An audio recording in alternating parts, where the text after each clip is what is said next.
Welcome back to Custom Craft, ladies and gentlemen. I'm your host Azothan, and today we will be taking an in-depth look at the heroes available to you and their specific advantages and disadvantages in custom hero survival.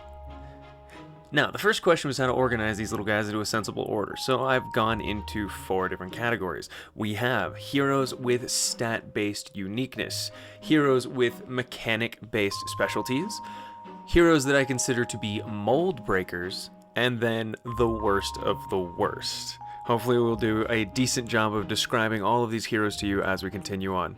Alright guys, let's start off.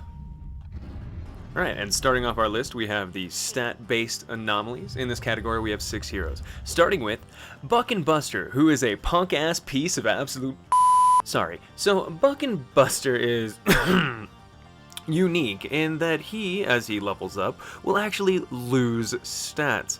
1 stat point in each category will be lost. This can technically be useful in elimination or deathmatch modes, which require less focus on stats and more on abilities or items in the short run. Next we have Shoko. This cuddly little bundle of swords and fur has the interesting effect of never gaining or losing any stats on level up.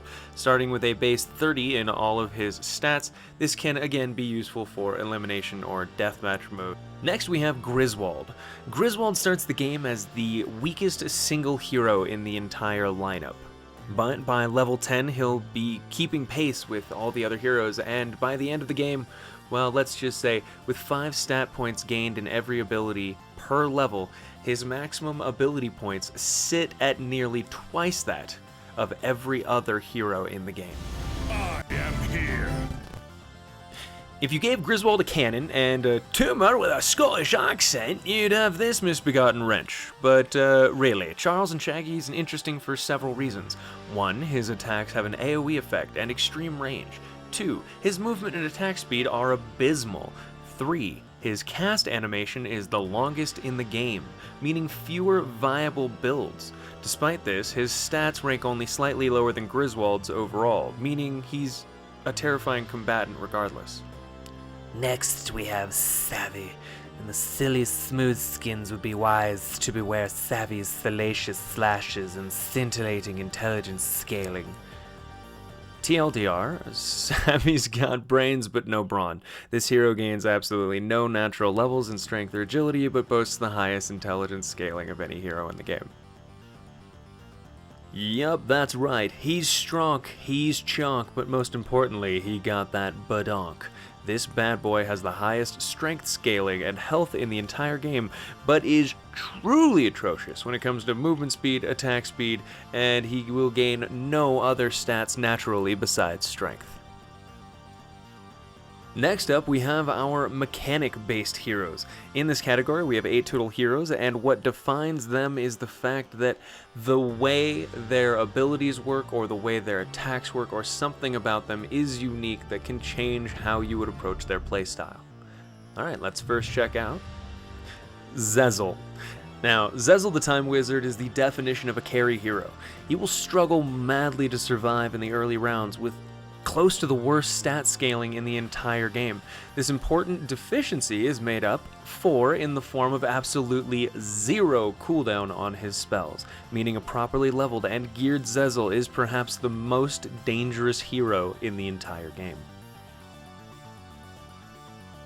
Wargoth, the Skeleton Commander, enjoys the distinction of being a strength hero with respectable scaling in agility and intelligence, but his true dark specialty is raising his victims as mindless undead. Whether through attack, spells, or summons, all killed enemies will spawn as level 1 undead for this hero. Our the Night Elven Mystic, is a powerfully scaling intelligence hero with secondary scaling and agility, which can provide a decent auto attack build or caster build. The unique trait of this Night Elven Druid is his Fairy Sprite Companion, which will fire autonomously at nearby foes, scaling with the hero. May the Sorceress is another intelligence-based hero. May's special ability is that her accompanying familiars will leech life to her every few attacks.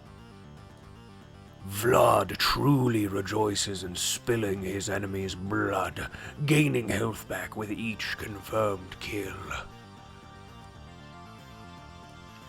Beatrix, in the meantime, boasts one of the highest attack damage ratings in the entire game, in addition to having an AoE effect to their auto attacks. Them humans don't know old Gold Guts' power. The war chief is mighty light on his feet for one of the boys. It helps that he can roast a whole group of them at once, of course. Bernstein possesses a passive plague aura that surrounds him at all times. This pairs well with damage-activated abilities like Devastating Blow and Pulverize. Next up we have our mold-breaking heroes. These heroes represent a departure from expected stat scaling and ability types. And 3 inches of Ginger Fjord Fury.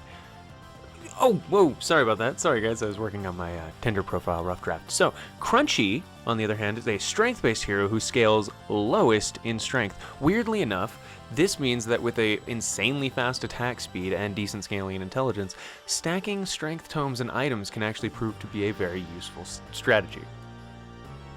Zenjin is the only long-range strength-based hero in the entire game, and can prove to be quite a difficult foe to take down later on when he's scaled up appropriately in health. Chow Mao, your daily dose of a melee intelligence-based hero. This hero can be fun, as investing in your spellcasting ability will directly benefit your damage, while still allowing you to retain a wonderful scaling in strength and agility.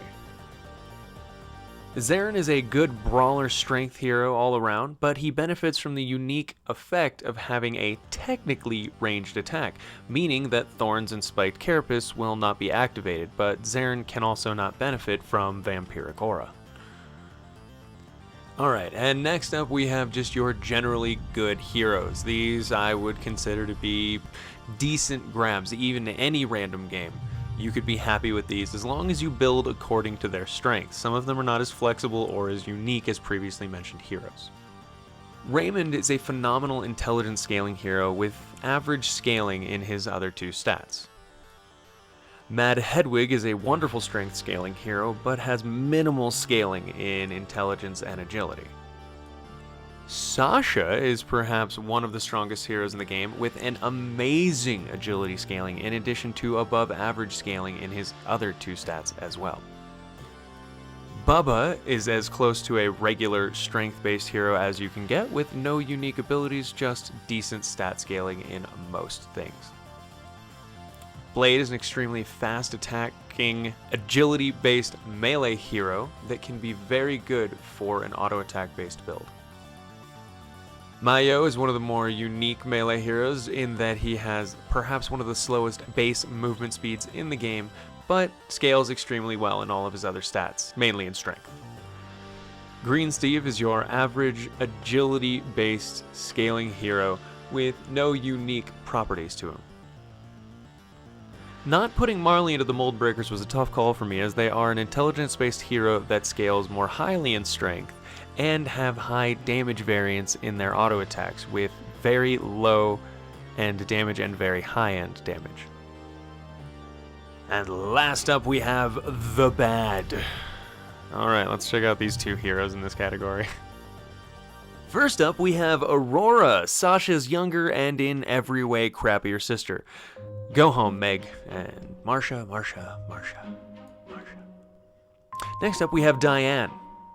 It's an agility-based melee hero.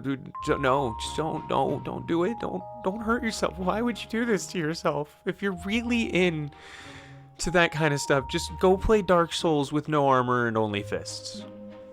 Well guys, that was Custom Hero Survival, and remember, go check out a Ducksaur's Custom Hero Survival on epicwar.com. You will find a link in the description, and remember, as always, folks, until next time, stay kind and have fun. See you next time.